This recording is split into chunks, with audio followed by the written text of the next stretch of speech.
Hello po! Mapagpalang araw po sa lahat po ng mga manonood, lalong-lalo na po sa ating mga SSS members at pensioners.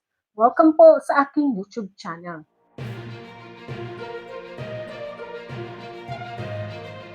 Sa video po na ito, ating sasagutin ang isang katanungan sa ating comment section. Ang tanong po niya, di ba dapat po 120 monthly contributions? Hindi po 36 months contribution. Ang tinatanong po niya dito ay yung isang video po natin na nai-upload na kung saan kanya pong asawa ay nakakuha ng pensyon at ang kanyang mga anak na meron lamang siyang at least 36 months contribution. So, yan po ang ating pag-uusapan dito sa video na ito. Kung bakit po nakakuha ang kanyang asawa ng pensyon at ang mga minor na mga anak. Sa retirement benefit po, tama po siya. Dapat ang isang miyembro ng SSS para makakuha ng monthly pension pagdating ng retirement, kailangan po meron siyang at least 120 monthly contributions. Kaya po sa lahat ng mga SSS members, kumpletuhin po ninyo ang inyong hulog na 120 months at least. O kung meron po kayong pera, mas matagal ang paghuhulog at mas malaki ang hulog, mas malaki din po ang makukuhang pensyon kay SSS. Ngayon po, yan po ay retirement benefit.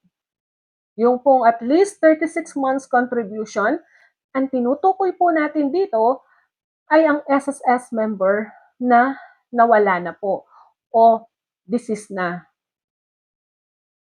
Sa sitwasyon po na iyan, kung ang SSS member ay nawala at meron po siyang at least 36 months contribution sa SSS, ang primary beneficiaries o ang kanyang legal na asawa at mga menor de edad na anak hanggang 5 ay makakakuha po sila ng monthly pension.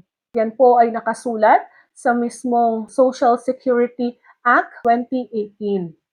So, yan po ang magiging benefit po ng may iwang mahal sa buhay ng isang SSS member. So, wag po kayong palilito. Yung at least 36 months contribution ay para po yan sa death benefit. Magkakaroon din sila ng pension.